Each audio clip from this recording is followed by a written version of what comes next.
পাকিস্তান একবারই এসে বলেছে আমরা বাংলাদেশের ম্যাচ আয়োজন করতে চাই। জয়সাদ যদি আসলে না চায় যে বিষয়টা বাংলাদেশের গ্রুপ চেঞ্জ হোক বা বাংলাদেশ বিশ্বকাপে খেলুক, এটা তো পসিবল নয়। বাট এই কথাটা তো আসলে আমার বাকি যে সকল দেশ রয়েছে, ক্রিকেট খেলুড়ে দেশ হচ্ছে, তাদেরকেও জানাতে হবে, কারণ এখানে ক্রিকেট কূটনীতি বড় একটা ভূমিকা রাখবে। বাংলাদেশের ভয়েসটা এখানে কতটা রেইজ হচ্ছে, এটাও একটা ইম্পর্টেন্ট ইস্যু, যে অন্যান্য মেম্বার অ্যাসোসিয়েশনগুলো তারা কি জানতে পারছে কি না যে বাংলাদেশের এই ভয়েসটা আছে, বাংলাদেশিরা চাচ্ছে, এবং এটা লজিক্যাল।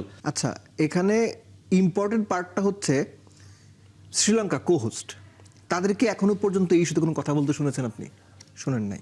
অস্ট্রেলিয়াকে শুনেছেন, ইংল্যান্ডকে শুনেছেন, অন্য কোনো দেশকে শুনেছেন? শুনেন নাই। আপনি কোন দেশকে শুনেছেন? পাকিস্তানকে শুনেছেন। মানে আপনি বুঝতে পারছেন ব্যাপারটা কি? পাকিস্তান একবারই এসে বলেছে আমরা বাংলাদেশের ম্যাচ আয়োজন করতে চাই। এর আগেও আপনার সাথে আমি বলে গেছি, এই আলগা স্টানবাজি আরো ক্ষতিকর। আলগা স্টানবাজির কোনো প্রয়োজন নাই, পাকিস্তান একটা আলগা স্টানবাজি করতে গেছে। আপনি নিশ্চিত থাকেন বাংলাদেশের এই প্রেক্ষাপটে যদি কোনো কারণে আইসিসি কিংবা বিসিসিআই বাংলাদেশের এগেনস্টে অবস্থান নেয়, পাকিস্তান কিন্তু বাংলাদেশের পাশে এসে দাঁড়াবে না।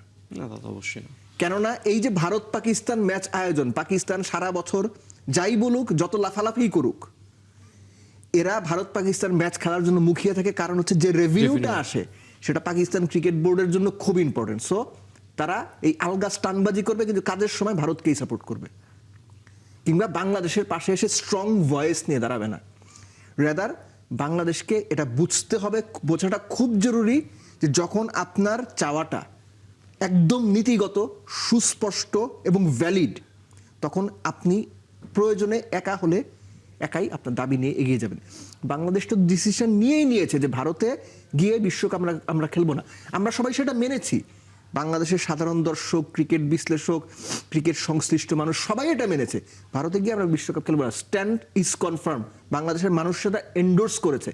এখন কথা হচ্ছে, যদি অন্য কোনো দেশ বাংলাদেশকে সাপোর্ট করে, দ্যাট ইজ ফাইন।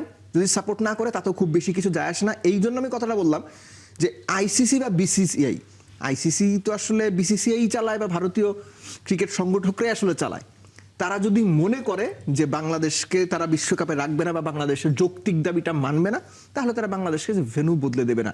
এবং এখানে এই যে আয়ারল্যান্ড বাংলাদেশের পাশে দাঁড়ালো কিনা, কিংবা নেপাল বাংলাদেশের পাশে দাঁড়ালো কিনা, জিম্বাবুয়ে বাংলাদেশের পাশে দাঁড়ালো কিনা, কিছু যায় আসে না। তারা পাশে দাঁড়ালেও কিছু যায় আসে না। যদি অস্ট্রেলিয়া বাংলাদেশের পাশে দাঁড়ায়, ইংল্যান্ড বাংলাদেশের পাশে দাঁড়ায়, by some instant South Africa, New Zealand, তারাও যদি বাংলাদেশের পক্ষে ভয়েস রেজ করে, আইসিসির জন্য বাংলাদেশের ভেন্যু না বদলানো অসম্ভব হয়ে যাবে। কিন্তু আপনি নিশ্চিত থাকেন এরা কেউ ভয়েস রেজ করবে না। অস্ট্রেলিয়ার কথা বলছিলেন, সেটাই আমরা দেখতে পেয়েছি যে আমরা দেখতে পেয়েছি অস্ট্রেলিয়া আন্ডার-19 ওয়ার্ল্ড কাপ খেলতেও বাংলাদেশে আসেনি। আবার একই ক্ষেত্রে ইংল্যান্ডে অনেক সময় বাংলাদেশে খুবই কম ট্যুর দিয়ে থাকে। সো এদেরকে নিয়ে আসার যে সহজ করার ব্যাপারটা হচ্ছে ফিনান্সিয়াল।